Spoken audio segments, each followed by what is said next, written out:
ኢትዮጵያ ውስጥ ካሉ ሴቶች መካከል እጅግ የነቃች ናት። ኢትዮጵያ ለሷ ተነባ የማታልቅ መጽሐፍ ናት። እጽዋቶች ለእርሷ የልብ ጓደኞቿ ናቸው። እጽዋትን ልክ እንደ ልጆቿ አብጠርጥራ ታውቃቸዋለች። የትኞቹ እጽዋት ገዳይ፣ የትኞቹ አዳኝ እንደሆኑ ታውቃቸዋለች። ሰውን በባህላዊ መንገድ ስለምትፈውስም ሐኪም ተብላ ትጠራለች። በእርግጠኝነት አውቃቸዋታል። ሐኪም አበበች ናት። ብዙም በሚዲያ አትታይም። አንዴ ከታየችም የኋላ የዘመናት ሚስጥራትን ካነበበቻቸው ብራናዎች እያጣቀሰች ታብራራለች። ከዛም አልፎ ወደፊት ሊከሰቱ ስለሚችሉ ሁነቶች መላምቷን ከሳይንሳዊ መረጃ ጋር አጣምራ ታቀርባለች። ለአብነት ያክል የሚጠቀሰው በቅርቡ በኢትዮጵያ አፋር የፈነዳው እሳተ ገሞራ አንዱ ነው። ሐኪም አበበች ስለ አፋሩ እሳተ ገሞራም ተናግራ እንደነበር የሁላችንም ትውስታ ነው። ሐኪም አበበች የደረሸት ዘር እንደሆነች በተደጋጋሚ ተናግራለች። እንደሷ ገለጻ ከሆነ ከዳግማዊ ምኒልክ ጀምሮ ዘረደሸቱን ብዙ አሰቃይተውታል፣ ገለውታልም ብላ ታምናለች። አሁን ደግሞ ከሰሜን የሚነፍስ ንፋስ አለ በሚል ታሪካዊ ንግግር ተናግራለች። ይህ ከሰሜን የሚነሳው ንፋስ ምን ይሆን የሚለው የሁላችንም ጥያቄ ነው። ከዛ በፊት ግን ይህንን መረጃ እንደ መግቢያ ልንገራችሁ። ጦርነቱ ሊጀመር ወደ መጨረሻው ምዕራፍ እየተሸጋገረ ይመስላል። ሁሉም በየአቅጣጫው እየተዘጋጀ ነው።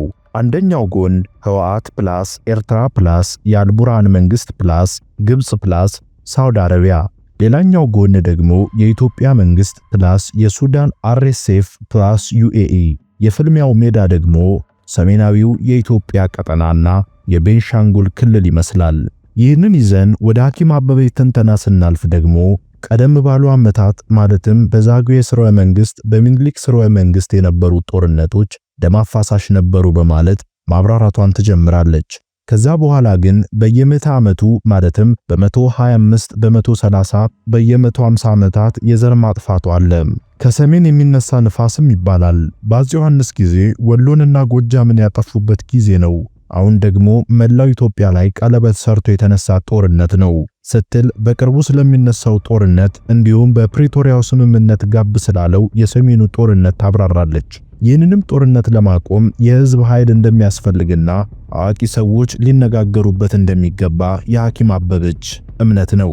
እንዲህ ትላለች። በዚህ ጉዳይ ምሁራኖች ሊያወሩበት ይገባል እንጂ ይሄ 35ኛው የዘር ማጥፋት ባይጀመር ጥሩ ነበር። አሁን ግን ቀለበት ሰርቷል። ጦርነቱ ትግራይ ላይ ብቻ አይደለም ወይም ሰሜን ላይ ብቻ አይደለም፣ በሐረር ውስጥ አለ፣ ከዛ አርሲ ውስጥ አሉ፣ ሰንሰለታቸው እዛ ደርሷል፣ ጉጂ ውስጥም አሉ፣ ከዛ ደግሞ ያልፈና መቶ ምዕራቡ ላይ ወለጋ ውስጥም አሉ፣ ከዛ ምዕራቡ ላይ አሁንም ቤንሻንጉል ላይ ያሉ ዓለም አቀፍ ጦርነት ነው የሚያስነሱት ስትል ቃል በቃል ትናገራለች።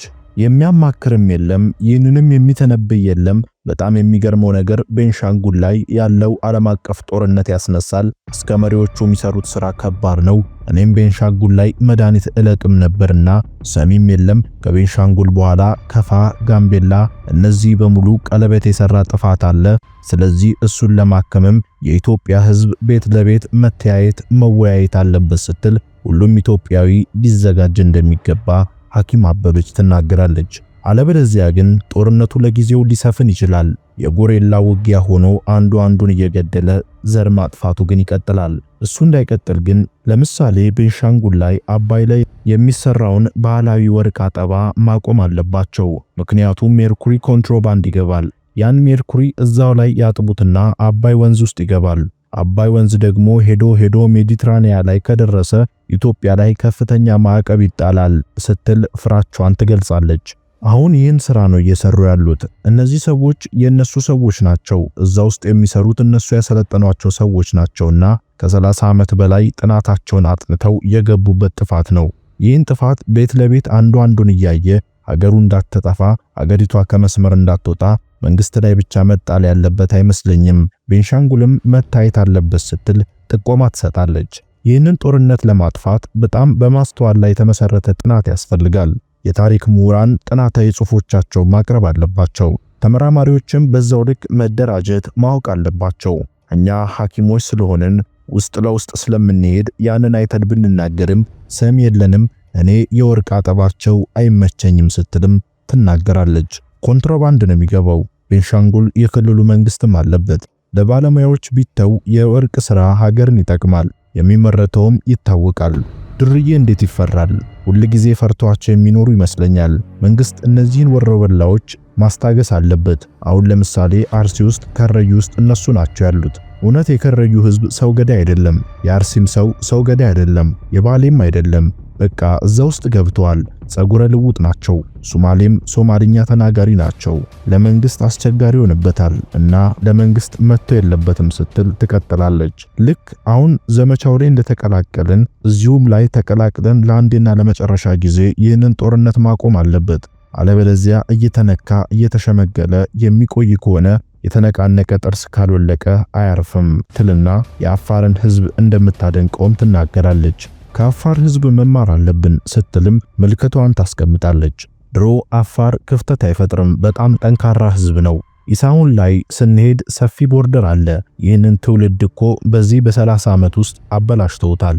ሌብነት፣ ጉበኝነት፣ ውሸት። ለምሳሌ ዋሽቶ የሌለ ያልገባ ወታደር ገብቷል ብሎ ጮሆ ህዝብን ማስነሳት፣ ይህ ከውሸት አንዱ አካል ነው። አሁን ስናየው ብዙ ወታደር የላቸውም። እነዚህ አካላት ጩኸት ነበር አቅማቸው እና የተረጋጋ ህዝብ መፍጠር ያስፈልጋል። ለምሳሌ የቀበሌ መሪዎች፣ የወረዳ መሪዎች፣ የክፍለ ከተማ መሪዎች እርዳታ ላይ ብቻ ማተኮር የለባቸውም። እርዳታ አምጡ ብሎ ህዝብን ማስጨነቅ ብቻ ላይ መሆን የለበትም። መንግስት የሰውን አቅም ያውቃል። ህዝብ ደግሞ የራሱ አቅም አለው፣ አይከለከልም። ሌብነትን ማጥፋት ነው። እኔ ከእርዳታውም የታዘብኩት ነገር አለ። ከእርዳታ ውስጥ የራሳቸውን ጥቅም የሚያስጠብቁ አሉ እና እሱ መጥፋት አለበት ስትል ትናገራለች። እሱ ሲጠፋ ጦርነት ይጠፋል። ጦርነት እኮ ቢዝነሳቸው የሆኑ ሰዎችም አሉ ስትል ትናገራለች። አስከትላም የጦርነትን ቢዝነስነት የጦርነትን አስከፊነት ሳይሆን ጥቅሙን ነው የሚያስቡት። እንደማይጠቅምና ሀገርን እንደሚጎዳ ማስተማር ያስፈልጋል። ካላስተማርነው ሰው እየረበሸ ይኖራል ስትል ስጋቷን ትገልጻለች። ከዛ ወጣቱ ላይ መሰራት አለበት። ወጣቱ ተበላሽቷል ትላለች። ጫት ቃሚ ነው። ጫት ካልቃመ አይንቀሳቀስም፣ ጭንቅላቱ አይሰራም። ከዛ በኋላ ደግሞ ያንን ሲያጣ ደግሞ ወደ ሌብነቱ ይሄዳል። ይህን ያክል ግን ጉልበት ይኖሯቸው መንግስትን ይጎዳሉ ብዬ አላስብም። አሁን ታውቆባቸዋል በማለት ማብራራቷንም ትቀጥላለች። ህዝብ ከመንግስት ጋር መሆን አለበት። እንደ ዘር የተከፈለውን ፖሊሲውን ማውጣት ያስፈልጋል። ኦሮሞ፣ አማራ፣ ትግሬ ብሎ የሚለውን በጠቅላይ ግዛት ድሮ እንደነበሩ ቢያደርጉት አሁን የምናያቸው ጥፋቶች አይፈጸሙም። እንግዲህ እሱን ለማድረግ ብዙ መንገድ መሄድ አለባቸው፣ ማስተማርም አለባቸው። ያንን በአንድ ቀን የሚሆን ነገር አይደለም እና ማስተማር መማር አለበት። እኔ ግን ሁሉም ጋር ስለሚደርስ ይህ ጦርነት በግድ ሰሜን ላይ ብቻ አይቆምም። ምክንያቱም እንዳልኩ ቀለበት ሰርቷል። ያንን ቀለበት እየተቀረጠፈ መጣል አለበት። ያንን ቀለበት ለመበጠስ ደግሞ ህዝብ ያስፈልጋል። ህዝቡ መተማመን አለበት። ለምሳሌ ሶማሌ ላይ ያለው ተጠናክሮ እንዲህ አይነቶችን የሚያያቸው ምልክቶችን ማስወጣት አለበት። ኦሮሞም ላይ ያለው ኦሮሞዎቹ የኦሮሞ ገዳ ስርዓታቸው አለ፣ የራሳቸው የሆነ አካሄድ አለ። ከዛ ውጪ የሆነ ነገር ትክክል አይደለም ብሎ ማስወገድ አለበት ስትልም ትናገራለች። ከዛ ደግሞ በተለይ ከፋው ላይ ያለው ሀገር በቀል የሆነውን ነገሮች ሁሉ እያጠፉ ብልጣ ያደረጓቸው መስሎ ሌብነቱን አስተምሯቸዋል እና እነዚህ ማስተካከል አለባቸው። ከዛ በተረፈ በምዕራቡ በምስራቁም በእርቅ ማድረግ ነው፣ ያው በገዳ ስርዓቱ ማድረግ ነው። በሶማሌም ያለውን የጎሳውን ማስተካከል ነው እና ከዛ በኋላ ኢትዮጵያ በሰላም እንድትኖር ለማድረግ ብዙ የሚፈጅባት አይመስልኝም። ግን እነዚህን ባለፉት 30 ዓመታት ውስጥ የተበላሹ ነገሮችን ማጽዳት ያስፈልጋል። 30 ዓመቱ የጥፋት ዘመናችን ነው። ሀገር እንደ ሀገር ልትቆም የህዝብ ትብብሮች ያስፈልጋል ስትል ወደ ኋላም የተደረጉትን ወደፊትም ቢደረጉ የምትላቸውን ነገሮች አስቀምጣለች። ደርግ ሲወጣ አውሮፓውያን ብቻ ነበሩ። ራሺያ ፈርሳ ነበር። ቻይናም ትንሽ ናት፣ አቅም የላትም ነበር እና ሌሎቹም እንደዚያው አቅም አልነበራቸውም። ያን ጊዜ መፈራረስ ነገር ነበር እና ያንን ተመርኩዘው አውሮፓውያኖቹ ወይም አሜሪካኖቹ እድል ነበራቸው፣ አቅም ነበራቸው እና መንግስቱ ኃይለማርያምን አስወጥተው ወያኔን አስገቡ። ያን ጊዜ ታዝባችሁ ከሆነ ገበሬን አልነኩም፣ እየተለማመጡ እያበሉን የመጡት እና መንግስቱን ነው የምንፈልገው ስላሉ ሰው መንግስቱን ጠልቶ ስለነበር እልል ብሎ ተቀብሏቸዋል። አሁን ግን እንደዛ አይደለም። አሁን ዓለም ተቀይራለች። ለምሳሌ ራሺያ አቅም አፈርታለች። ቻይና ደግሞ ዓለምን ልትቆጣጠር ምንም አልቀራትም። ኢራንም አለች። አሁን እነዚህ ሆኑና አልተቀበሏቸውም። ስለዚህ እኛ እድለኞች ነን። በአሁኑ ወቅት ያለው መንግስትም እድለኛ ነው። የአሁኑ መንግስት ደጋፊ አለው። መንግስቱ ግን ያኔ ደጋፊ አልነበረውም። አሜሪካ እንደፈለገች ታደርገው ነበር። እንግሊዝም እንደፈለገች አድርገው ነበር። ያ እድል ስላላገኙ ነው እንጂ ድሮ ማስወገድ ይችሉ ነበር። ስትል ሐኪም አበበች ታብራራለች። አስከትላም ሁለተኛ ምክንያቷን ታስቀምጣለች። ሁለተኛው ኢትዮጵያ አሁን ሰልችቷታል። ህዝቡ ብቻም አይደለም ምድሪቷም ሰልችቷታል። የመሬቱ ሽያጭ በጣም ነው የሚገርመው። በዚህ ጊዜ በዚህ ችግር ወቅት መንግስትን ይህንን አድርግ ማለት አንችልም። ግን እንዴት ነው በሀገር በተወለድክበት በተፈጠርክበት ሀገር ላይ የዚህን ያክል ግሽበት፣ በተለይ ሌብነቱን በሙሉ መሬት ላይ አድርገውታል። ከዛ ባንክ ላይ አድርገውታል። ባንኩ ተዘርፏል፣ መሬቱ ተዘርፏል፣ የሰው ጭንቅላት ተዘርፏል። ምንድን ያልተዘረፈው ነገር? ሰው እኮ ወርቅ ምናምን ሊል ይችላል። አእምሮ ከተዘረፈ ምን ዋጋ አለው? እና መንግስት እድል መስጠት አለበት። ሞር ደግሞ አሜሪካ ሀገር የተማረ ዲግሪ ያለው ብቻም አይደለም፣ እዚህ ካፒታል ያደረገ ብዙ ሰው አለ። የሥራ ልምድ ያለው ዕውቀት ያለው እድሜም እኮ ዕውቀት ነው እና እዛ ላይ መጠቀም ይችላል። መንግስት አንተ ዲግሪ የለም ብሎ ማባረር ሳይሆን አንተ ስንት ዓመት ሰርታል በሚል ማሳደግ ይችላል፣ ሌብነቱንም ማጥፋት ይችላል ስትል ታስጠነቅቃለች። ቀጥላም መንግስት ወደ ግብርና ማተኮር አለበት ስትልም ታብራራለች። ከዛው ጋራ የትምህርትን የነዚህ ብዙ ነገሮች አሉ። ሀገራችን በብዙ ነገር ወደ ኋላ ሄዳለች፣ የለችም ማለት እንችላለን። ያው ህዝቡ ነባር ህዝብ ስለሆነ ነባር አመለካከት ስላለው ነው እንጂ ባለው ነገር በጣም የተጎዳች ምድር ናት። እንግዲህ ንጉሱ ከሞቱ በኋላ ንጉሱ ከስልጣናቸው ከወረዱ በኋላ መንግስት የለንም ማለት እንችላለን ስትል ሐኪም አበበች እጅግ ጠንካራ ትችት ትሰነዝራለች። የተሻለች ነገር ያለችን በ57 ዓመት ውስጥ እሳቸው የሰሩት ናት። ኢትዮጵያ በጣም ሀብታም ሀገር ናት። ማዕድኗ፣ እጽዋቷ ሁሉም አልተሰራባትም። እንድንሰራ ልብ ይስጠን ነው። ሁሉም ኢትዮጵያዊ ሕፃን አዋቂው ማንኛውም ኢትዮጵያዊ ምንም ይሁን ድሃ ይሁን ሀብታም ይህን ጦርነት ለማቆም ጎረቤቱን ይመልከት።